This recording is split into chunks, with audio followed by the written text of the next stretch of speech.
Olá, pessoal. Sou o professor Marcelo Melo. Vamos dar continuidade aqui à nossa aula de IPI. E nós já vimos essas 4 aulas iniciais sobre a legislação, contribuintes, a figura tributária e cadastro, que é muito importante para que vocês examinem essa parte também. E a última aula que nós já demos foi a aula 4, que foi fato gerador, base cálculo e alíquota, onde vimos diversas situações aplicáveis à tributação, à incidência e à não incidência do imposto. Hoje nós vamos ver créditos que são possíveis de serem utilizados. Tá? É a aula 5, créditos utilizados. O IPI, como já vimos, ele é um imposto que a característica dele, como a do ICMS, é não cumulatividade, ou seja, ele é apurado através de débitos e créditos. Você toma crédito na entrada e você tem débitos na saída, e, consequentemente, você vai apurar o imposto que se terá a recolher ou a recuperar. No regulamento do IPI, os artigos que tratam de crédito fiscal são 226 a 258. E alguns artigos nós estamos aqui simplificando, vamos fazer um comentário geral aqui sobre os artigos do crédito. Artigos do crédito, por exemplo, o 226, ele fala sobre o direito a crédito sobre matéria-prima, produtos intermediários e material de embalagem. Nesse artigo também fala sobre crédito a respeito do IPI, o equiparado industrial, que é o importador, ele paga o IPI na importação e ele tem direito ao crédito. Também neste íntere do artigo, já no artigo 227, fala que quando você adquire esses insumos de um comerciante atacadista, então o industrial tem direito a 50% da alíquota de IPI. Mas quando ele adquire de uma empresa que seja do Simples, o artigo 228, ele não tem direito ao crédito de IPI. No artigo 229 já vai falar sobre créditos por devolução-retorno. Então, normal, né? Você recebe como devolução uma venda, então você vai ter direito ao crédito. O artigo 236 a 239 fala de alguns créditos como incentivos. Aqui, especificamente, a gente destaca a questão de matéria-prima, produtos intermediários e embalagens, quando é saída do produto para exportação. Tá? Então, você vai ter um crédito específico aqui. Crédito presumido do IPI. Nós vamos tratar desse assunto na aula 8, tá? Então, vamos ver isso mais adiante. Mas isso está no artigo 241 a 250 do Regulamento do IPI, Decreto 7212.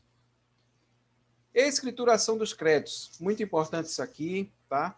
Principalmente para quem faz a FD, né? Todo mundo no Brasil faz a FD, e aqui deve observar o regulamento do IPI, que vai tratar sobre normas de como deve ser escriturado. Quando a gente vai para a declaração, para a obrigação acessória, a gente vai ver que as instruções da Receita Federal é a escrituração na ótica do contribuinte. Agora, evidentemente que essa ótica do contribuinte tem que estar alinhada com o quê? Com a legislação. Tá? Então, aqui nós temos a escrituração dos créditos de acordo com o regulamento do IPI, que estão no artigo 251 a 255. Inclusive, é mencionado no artigo 251, parágrafo 1º, que quando você compra um insumo, tá? E você vai utilizar ele num produto em que a tributação dele saia como NT, ou um produto que seja imune na situação da operação, tá? Ou o produto final ele está saindo com suspensão, então esse crédito não deve ser escriturado. Isso é quando você já sabe inicialmente que aquele insumo vai ser utilizado para um produto NT, imune ou com suspensão. Ok? Nesses 3 casos, você não pode escriturar o crédito, né? Deixa de escriturar quando você já sabe quando você está adquirindo. A utilização dos créditos, artigo 256 a 258. Via de regra, a utilização dos créditos é através de compensar o débito. É aquele regime de não cumulatividade. Apura-se os créditos pelas entradas e apura-se o débito. E aí você compensa aquele crédito com o débito. Tá? Agora, podem existir situações que dê saldo credor. Se esse saldo credor for no final do trimestre, existe a possibilidade de solicitar o ressarcimento. Nós vamos ver um pouquinho mais sobre isso também, mais adiante, na aula 9, quando a gente tratar sobre PERDECOMP de IPI, pedido de ressarcimento e depois pedido de compensação. Mas agora vamos falar um pouco mais sobre essa parte inicial dos créditos, né? Crédito matéria-prima, produto intermediário, material de embalagem, né? Tem o IPI pago na importação. Agora, note que a legislação fala o seguinte, ó, adquiridos para emprego na industrialização de produtos tributados, tá? Aí se incluindo-se aqueles que, embora não se integrando ao novo produto, forem consumidos no processo de industrialização. Ou seja, você tem que entender da parte de formação do custo, aquilo que a gente falou. Nós vamos ter uma aula específica sobre isso, uma aula bem ampla, bem geral, mas apenas para ter uma ideia, que você possa ter uma noção do processo industrial. Vai ser a aula 7, tá? Então, os insumos que você está comprando para a industrialização, eles podem ser consumidos diretamente ou integrar-se ao produto, ou pode simplesmente ser consumido no processo de industrialização, mas não se integra, você não consegue observar, tá? E daí nós vamos falar aqui um exemplo de uma indústria de móveis, que nós vemos aqui uma figura, uma indústria de móveis, né? Vai ter muita coisa utilizada na fábrica, vai ter as ferramentas, vai ter as máquinas que usam para fazer o processo, vai ter a máquina de corte, etc. Mas aqui você vai ter o quê? Como insumos, você vai ter madeira, você vai ter tinta, você vai ter verniz, você vai ter dobradiça, fórmica, os puxadores, você vai ter embalagem plástica, que não é a embalagem de transporte, né? Aquela simplesmente transporte, mas é a embalagem de acondicionar o produto, né? Que é o material de embalagem. Enfim, tudo isso aqui, nós temos aqui os insumos e vamos sair com o produto final, o produto acabado, que vai ser o móvel, aquele móvel específico daquela indústria. Com respeito à aquisição, conforme nós falamos, e a legislação mostra aqui, se você adquirir esses insumos de uma indústria, você tem direito ao crédito normal. Agora, se você adquirir os insumos de um atacadista, você tem direito ao crédito, mas não é o crédito normal, é 50% do direito ao crédito normal. Se você adquirir de uma empresa do Simples, você não tem direito ao crédito. Agora, se você adquirir os insumos estão com destaque de IPI, ou esses insumos, né, tanto o insumo, através do NCM, você verifica se o insumo ele tem tributação, ok?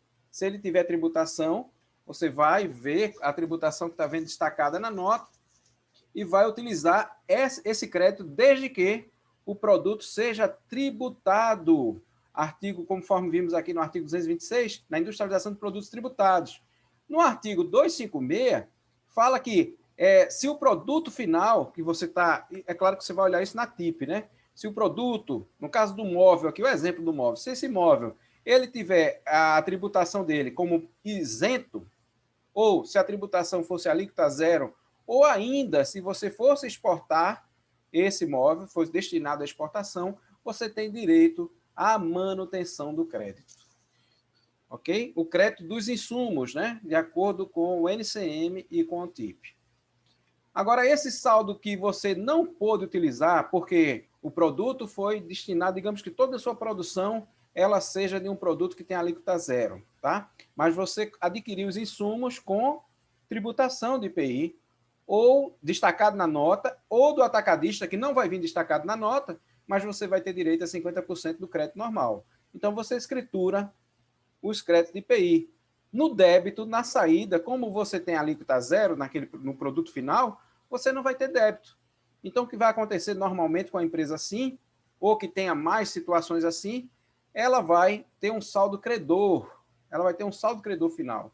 E esse saldo credor, ela poderá utilizar através de pedido de ressarcimento, que é o que a gente vai ver na aula 9, e depois pedido de compensação. Então, outro aspecto aqui de crédito é o caso que a gente já comentou do importador. O importador, ele é equiparado ao industrial, então ele apura IPI também para recolhimento, ele é obrigado ao recolhimento do imposto. Então, o imposto que ele pagou na importação, ele vai utilizar como crédito. E daí, as saídas subsequentes, que ele vai ter o débito, ele vai compensar com o crédito que ele tem. Ok, pessoal? Então, assim nós vimos a aula a respeito dos créditos que podem ser utilizados. Na próxima aula, a aula 6, nós vamos falar sobre estorno de créditos.